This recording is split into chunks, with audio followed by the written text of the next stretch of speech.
Hi, it's me again with Corel Tips and Tricks, part 2 on this on a 3D looking background. You could put your background into any shape or form. The only thing, we've got a black background and a green hoop, 3D looking hoop on there, and you have to have them grouped together for this work. I just created a shape out of 2 ellipses. Let's actually make it a little bit bigger.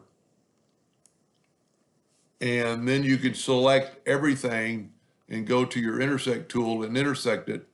And then you have that shape for your background. And it could be any shape. What I like about the intersect tool that we haven't changed. See, and I'm going to hit P so they're both grouped together.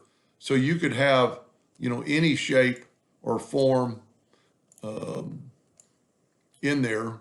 Let's make a weird shape. I'm holding down the control and the shift key so it'll grow outwardly.